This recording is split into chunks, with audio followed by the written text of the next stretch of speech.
Hey guys, what's going on? It's your boy Circumstances back with another video. Today's video is kind of taking a different perspective on the Black Ops 3 game. Today we'll be discussing the possibility of different ideas for the campaign of Black Ops 3 and discussing how it relates to Black Ops 2. Now, as I have stated before in previous videos, I wasn't a huge junkie on Black Ops 1 and 2, so I don't know too much about them.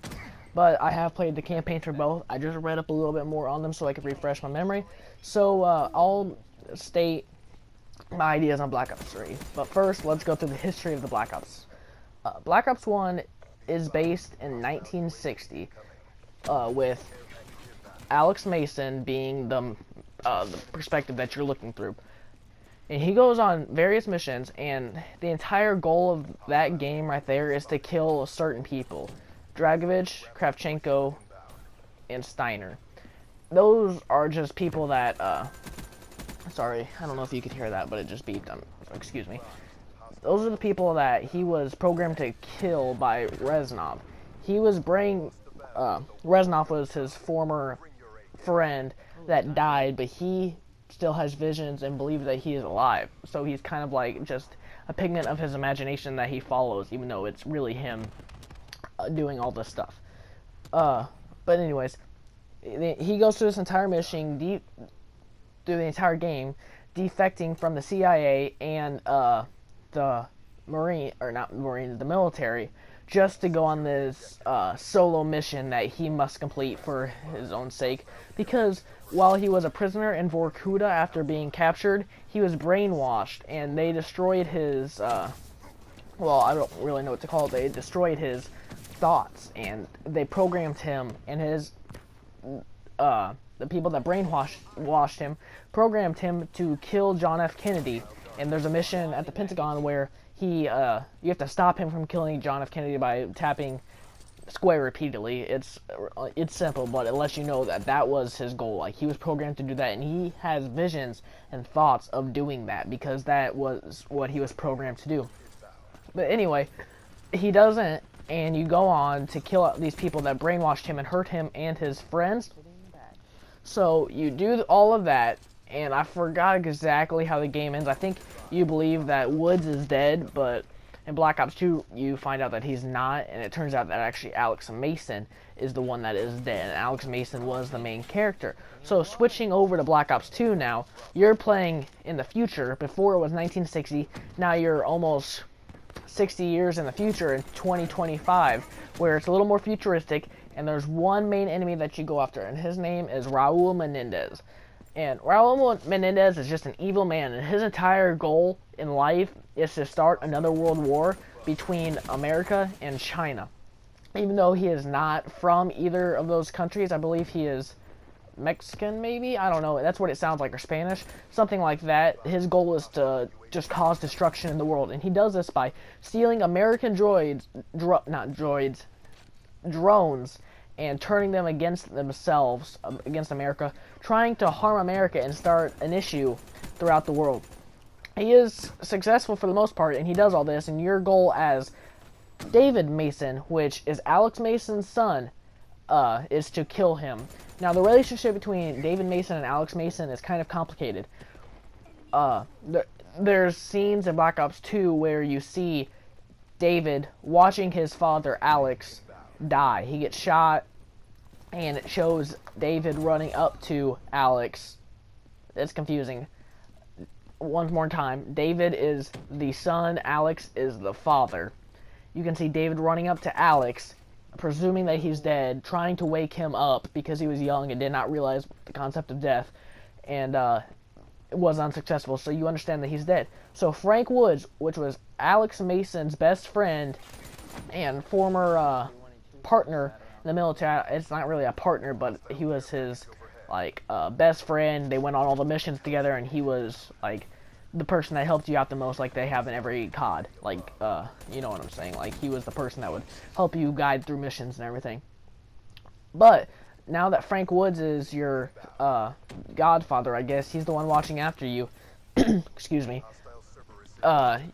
You help him out by trying to kill Raul Menendez, because Frank Woods has a history with Raul Menendez, and he wants him dead. So you're doing this not only for the military, but for your godfather also has kept care of you. And you go through it. Menendez is successful. He finds a new element that can cause, it's like an EMP, but it turns, like, it gets rid of everything. Like, any technology, it will completely make, what's the word I'm trying to think of? It will make it irrelevant. Like, it cannot work. Like, if you put that in the same room as something and you make it explode or whatever it has to do, it will not work. It'll make everything technological desolate. Like, there's no point even trying it. So that's his goal, because if in 2025 we require the use of technology, drones, different vehicles, stuff like that, to be able to win wars and even function in life. So his goal is to do this, and he is successful for the most part. You actually go and find this, but you do not kill him in that mission. I'm not going to go through all the missions, but you, at the end, you either have the choice to kill him or keep him alive. And that's where Black Ops 3 comes into play. They can't really base Black Ops 3 off of Black Ops 2's campaign, because Black Ops 2 was one of the first Call of Duties that allowed you to choose your own path. It gave you different options, like to kill Harper, or to expose yourself, to kill Menendez, to keep him alive. It gave you different missions that changed the outcome of the game.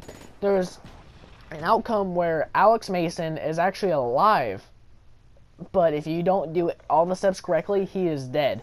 So it's just like one of those books where you have to choose to go through the dungeon or choose to go through the forest. You decide what role you play.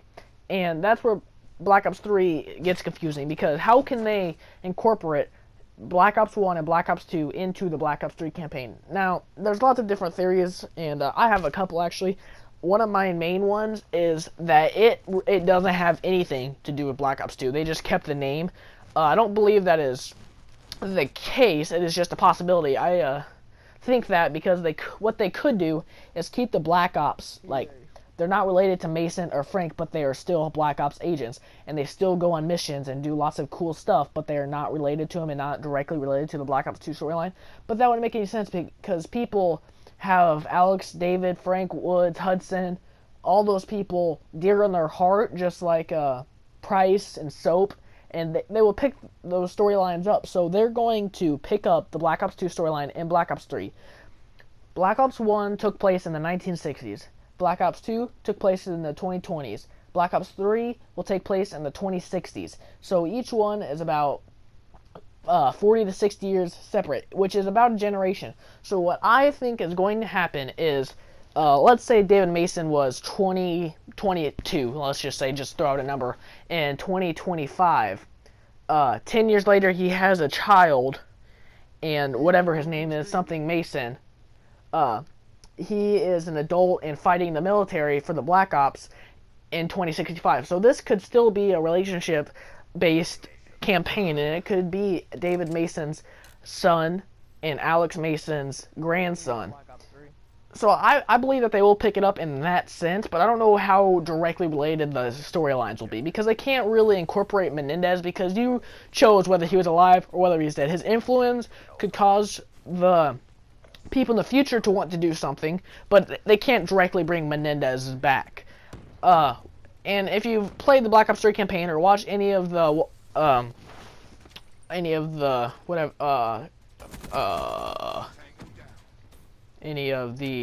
trailers, sorry, I don't know why it took me so long to think of that, it took me a few seconds.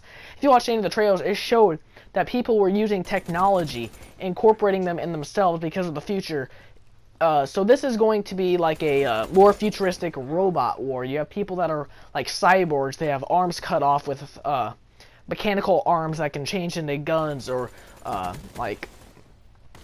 Jaws, you know, like they're changing their own body so they become a more successful fighter.